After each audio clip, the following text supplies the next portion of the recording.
So అట్లాగే మీకు Japan Tokyo వచ్చేటప్పుడు టోక్యో ఒకటి, క్యోటో యూనివర్సిటీ ఒకటి, వసేడా యూనివర్సిటీ ఉంది. వసేడాలో ఎక్కువగా హ్యుమానిటీస్ బిజినెస్ రిలేటెడ్ కోర్సెస్ ఎక్కువ ఉంటాయి. హెల్సిన్కి ఫిన్లాండ్లో ఉంది, లేకపోతే టీయూఎం ఉంది, కానీ బెర్లిన్ కానివ్వండి, ఆల్మోస్ట్ ఎల్ఎంయూ కానివ్వండి, జర్మనీలో ఉన్న కాలేజెస్ ఏవైతే అవి కూడా ఉన్నాయి. సో ఈవెన్ కేఐఎస్టీ సౌత్ కొరియాలో ఉన్నటువంటి కాలేజెస్ కానివ్వండి, కోలి కానీ, మిలానో కానీ, ఇట్లాంటి ప్రెస్టేజ్, ఈవెన్ ఆక్లాండ్ యూనివర్సిటీ కానివ్వండి, యూఎస్ఎన్టీ, యూఎస్ఎంయూ కానివ్వండి, ఇట్లాంటి కాలేజీలు, లండన్ స్కూల్ ఆఫ్ బిజినెస్ కానీ, set business school, judge business school, even Bristol, Manchester, Oxford, Cambridge, imperial, UCL ఉన్నాయి. ఎడిన్బరా లేదు.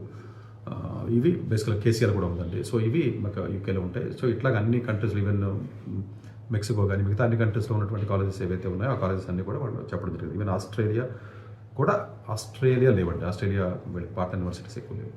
సో ఓవరాల్గా 200 పార్ట్నర్ యూనివర్సిటీస్ ఉన్నాయి. 200 పార్ట్నర్ యూనివర్సిటీస్ అంటే మీరు ఇండియన్లో వచ్చేటప్పటికి 8 ఐఐటీస్ ఉన్నాయండి. IIT Mumbai, IIT Madras, IIT Delhi, Kanpur, Kharagpur, Roorkee, Guwahati, BHU, 8 IITs మాత్రమే ఉన్నాయి. మిగిలిన ఐఐటీస్ వాళ్ళు అప్లై చేయకూడదంటే చేయొచ్చు. ఈవెన్ టైర్ 3 కాలేజీలు అప్లై చేయకూడదంటే ప్రొఫైల్ అంటే చేయొచ్చు. ఈ అప్లికేషన్స్ పెట్టేటప్పుడు ఐఐఎమ్స్ కూడా ఉంటాయండి, కన్ఫ్యూజ్ అవుతుంది. ఐఐఎమ్స్లో పార్ట్నర్ యూనివర్సిటీస్లో అహ్మదాబాద్ ఉంది, బెంగళూరు ఉంది, కలకత్తా ఉంది, ఇండోర్ ఉందండి, 4 ఉన్నాయి. మిగిలిన ఐఐఎమ్స్లో కూడా అప్లై చేసుకోవచ్చు. సో ఈ పార్ట్నర్, ఈ ప్రాజెక్టు సంబంధించినటువంటి బిజినెస్ లేకపోతే కన్సల్టెన్సీ సంబంధించి డేటా సైన్స్ కానీ, జర్నలిస్ట్ కానీ, ఎస్డీకి సంబంధించినటువంటి ఏఏ కానీ, ఎంఎల్ కానీ సంబంధించిన అన్నీ కూడా ఉన్నాయి. మీరు అప్లికేషన్ అఫీషియల్ మెయిల్ ఐడీతో లోపలికి రిజిస్ట్రేషన్ అయిపోయి లోపలికి వెళ్ళిన తర్వాత ప్రాజెక్ట్స్ కంటే డొమైన్స్ ఇస్తారండి. 7-8 డొమైన్స్ ఉన్నాయి.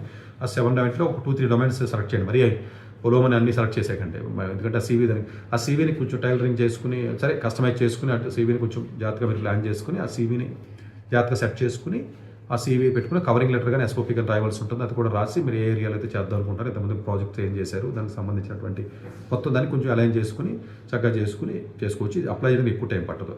దీని డెడ్ లైన్ ఎప్పుడు అంటే ఇది రోలింగ్ అడ్మిషన్స్ అంటారు, రోలింగ్ ఇంటర్న్షిప్స్ అంటారండి. ఇది ఒక స్పెషల్గా ఉంటుందని జాగ్రత్తగా అర్థం చేసుకోండి. మిగతా డెడ్ లైన్స్ ఉంటాయి, దీనికి డెడ్ లైన్ ఉండదు. రోలింగ్ సమ్మర్ ఉంటుంది, వింటర్ 2 ఉంటాయంటే 2 ఉంటాయి.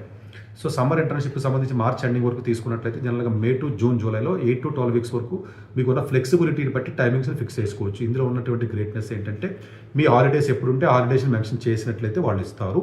Minimum 8 weeks, maximum 12 weeks. ఇది సమ్మర్ ఇంటర్న్షిప్. అలాగే వింటర్ ఇంటర్న్షిప్ అప్లై చేయాలంటే అక్టోబర్, నవంబర్లో అప్లై చేయాలి. డిసెంబర్, జనవరి ఏదైతే మనకి డిసెంబర్లో హాలిడేస్లో ఉంటాయి, డిసెంబర్, జనవరిలో ఉన్నటువంటి హాలిడేస్ ప్రకారం మీరు చక్కగా మీరు ప్లాన్ చేసుకుని వెళ్ళొచ్చు.